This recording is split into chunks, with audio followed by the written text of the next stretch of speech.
Assalamualaikum warahmatullahi wabarakatuh.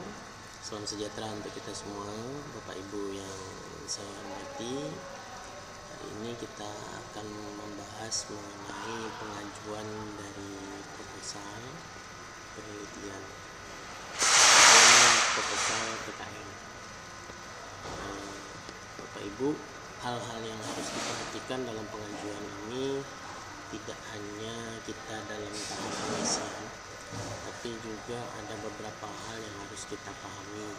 Yang pertama yaitu tentang template yang kita gunakan untuk PKM ataupun untuk penelitian. Gitu. Nah, sini kita coba untuk masuk ke sistem Simultamas. Nah, ini sudah masuk kita ke Simultamas, dapat kita lihat. Yang pertama yaitu ini ada identitas diri. Identitas diri ini adalah identitas pengusul, identitas pengusul yang akan mengusulkan penelitian ataupun penelitian kepada masyarakat. Nah, di sini bisa kita lihat ini identitas. Kolom identitas ini harus disinkronisasi pertama kali dulu Bapak Ibu melalui PDDikti. Kemudian yang kedua, Bapak Ibu juga harus memastikan data Sinta Bapak Ibu itu tersinkronisasi dia ke Simultamas. Nah, agar apa? Agar ketika nanti kita mengajukan penelitian, nah itu datanya sudah sinkron antara Sinta kita dengan Simultamas. Nah, seperti ini. Kemudian untuk penelitian, penelitian itu harus diinputkan melalui OPT Sinta kita atau operator Sinta kita, karena kita tidak bisa di sini melakukan proses edit, tidak bisa kita di sini melakukan proses penambahan data baru. Jadi memang harus melalui OPT atau operator penelitian atau operator PPN. Kemudian di pengabdian juga demikian sama. Jadi ini berbicara tentang riwayat pengabdian kita, pengabdian kepada masyarakat. Nah, ini juga harus diinputkan oleh OPT PPN kita. Kemudian untuk artikel jurnal, nah artikel jurnal itu bisa Bapak Ibu inputkan melalui tombol tambah data baru. Data baru di sini. Nah, ini kebetulan sudah saya tambahkan. Nah, ini sudah saya tambahkan. Jadi Bapak Ibu tinggal klik tambah data baru, ya, klik tambah data baru. Kemudian Bapak Ibu cukup isikan nanti judul, nama jurnal Bapak Ibu, kemudian jenis publikasinya, apakah dia terpublikasi nasional terakreditasi atau internasional atau nasional tidak terakreditasi. Kemudian peran penulisnya sebagai first author atau penulis pertama atau co-author. Co-author di sini artinya sebagai rekan penulis atau corresponding author. Kemudian Bapak Ibu bisa menuliskan tahun publikasi. Nah, tahun publikasi ini kapan pertama kali Bapak Ibu melakukan publikasi pada jurnalnya. Kemudian volume ini bisa Bapak tengok nanti atau Bapak Ibu lihat di sekular Bapak Ibu. Bisa Bapak Ibu lihat nanti di sekular Bapak Ibu agar lebih memudahkan. Nah, tinggal Bapak Ibu kopikan saja lagi. Nah, ini kan ada nih tanggal tahun terbit, kemudian jilid terbitan, volume nomornya berapa. Nah, di sini kan ada nih Bapak Ibu. Jadi Bapak Ibu tinggal kopikan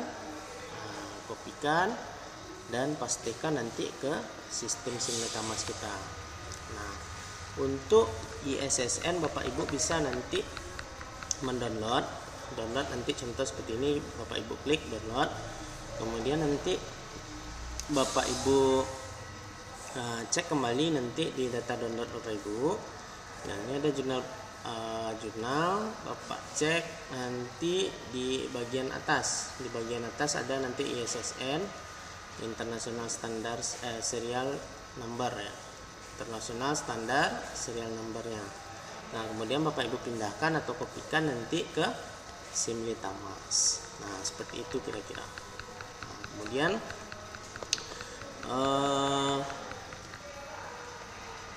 Untuk URL itu link jurnal Bapak Ibu bisa copy pastekan nanti. Saya Bapak Ibu klik nanti ini contohnya, kemudian klik. Nah, linknya nanti Bapak Ibu kopikan dan pastekan nanti ke sistem Simulitamas kita. Link apa? Link jurnalnya, link jurnal kita yang ada nama kita. Nah, ini contohnya. Bapak Ibu kopikan, kemudian pastekan ke Simulitamas kita. Isi datanya lengkap, kemudian diunggah. Cara mengunggahnya, klik tombol unggah, pilih file Bapak Ibu, kemudian nanti diunggah. Ya, dipilih file jurnalnya, pilih file jurnalnya, contoh jurnal 4DB. Ini diklik, kemudian open, kemudian baru nanti selesai. Nah, itu. Maka sistem nanti akan mengunggah, baru disimpan Bapak Ibu. Nah, untuk yang masih seperti ini, belum merah ini artinya filenya belum diunggah Bapak Ibu. Jadi sesegera mungkin Bapak Ibu unggah. Kemudian untuk hak kekayaan intelektual, Bapak Ibu kalau ada silakan diisi juga data baru. Jadi ini memang kita yang mengisi sendiri. Tapi kalau untuk penelitian, pengabdian, nah itu nanti ada OPT dari LPPM yang akan mengisikan. Nah, begitu. Kemudian artikel proceeding juga demikian Bapak Ibu. Nah, artikel proceeding juga demikian sama. Jadi nanti silakan Bapak Ibu tambahkan data baru. Nah, tambahkan data baru, masukkan judul proceedingnya dan lengkapi data-datanya, baru nanti diunggah. Nah, sama dengan haki juga Bapak Ibu, hak kekayaan intelektual, nanti boleh nanti ditambahkan data baru, kemudian nanti dibikinkan patennya apa, jenisnya. Ada paten sederhana, hak cipta, merek dagang, rahasia dagang, dan seterusnya. Kemudian nanti baru Bapak Ibu unggah. Nah, untuk buku juga sama.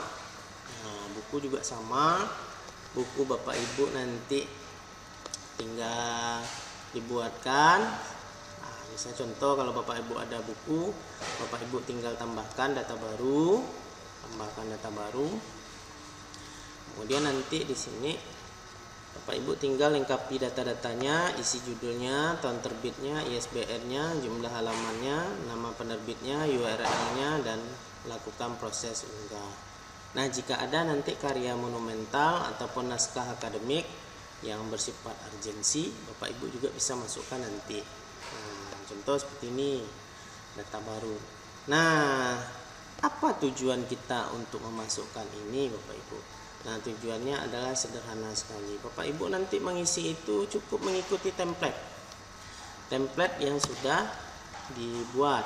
Template yang sudah dibuat itu oleh Kemenristek Dikti. Nah, ini ada templatenya. Nanti Bapak Ibu bisa minta nanti ke LPPM masing-masing. Contoh, saya punya template untuk penelitian kompetitif nasional nih. Nah, untuk penelitian kompetitif nasional dan penelitian dosen pemula.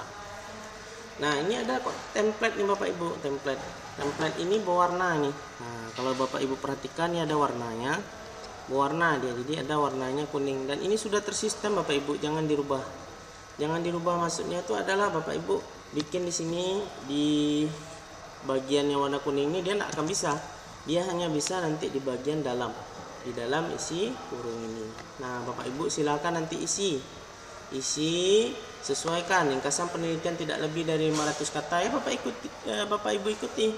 Jangan lewat pula dari 500 kata. Nah, dia tidak bisa karena kita nanti pada saat mengkopikan ke sistem nanti dia tidak terbaca, error dia Bapak Ibu. Nah, jadi memang harus disesuaikan. Kemudian untuk latar belakang katanya 500 kata, ya harus sesuai 500 kata. Boleh kurang boleh, tapi berlebih jangan. Nah, boleh dikurang boleh, tapi berlebih jangan. Kemudian, nah, yang isian tadi Bapak Ibu itu ada namanya lampiran. Nah, ini tidak boleh lagi ditambah-tambah di bawah-bawah ini, nah, jangan. Ini lampiran itu apa? Biasanya kan ada lampiran CV dari biodata dari peneliti ataupun pengabdi, ketua pengusul ataupun anggota. Nah, itu nanti akan sinkron data Bapak Ibu yang isikan di sini dengan sistem. Nah, seperti itu. Jadi sinkron dia. Ini tidak perlu kita lagi bikin CV lagi, tidak perlu Bapak Ibu. Karena apa, data-data yang di sini ini nanti dia akan sinkronisasi ke dalam sistem yang Bapak Ibu inputkan. Nah, seperti itu. Jadi itulah hal kenapa sangat penting sekali ini DC, dan tidak perlu lagi kita nanti membuat CV lagi. Nah, kemudian tidak perlu lagi yang namanya mengetikkan dokumen-dokumen yang terlampir. Kenapa begitu? Karena tinggal diupload saja Bapak Ibu, diupload. Nah, dia nanti sistem membaca, sistem nanti akan mengkonstrukkan, memasukkan template yang sudah Bapak Ibu isi tadi. Nah, jadi jangan ditambah-tambah di sini, tidak boleh ditambah, maksud saya itu tambah pula lampiran, tambah pula suratnya dan lain sebagainya baru diuploadkan, tidak, tapi sistem nanti yang akan melakukan proses konstruk. Nah, seperti itu Bapak Ibu. Nah, kemudian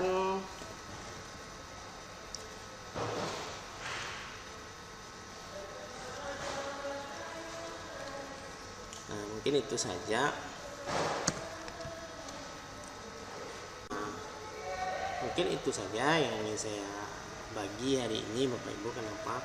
Karena ini adalah hal yang sangat penting sekali, hal yang sangat diperlukan.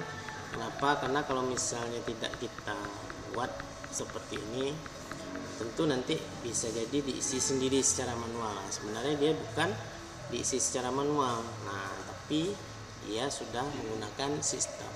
Nah, mungkin itu saja Bapak Ibu. Saya sudahi. Wabillahi taufiq wal hidayah. Assalamualaikum warahmatullahi wabarakatuh. Selamat bekerja, selamat mengupload penelitian. Tinggal beberapa hari lagi.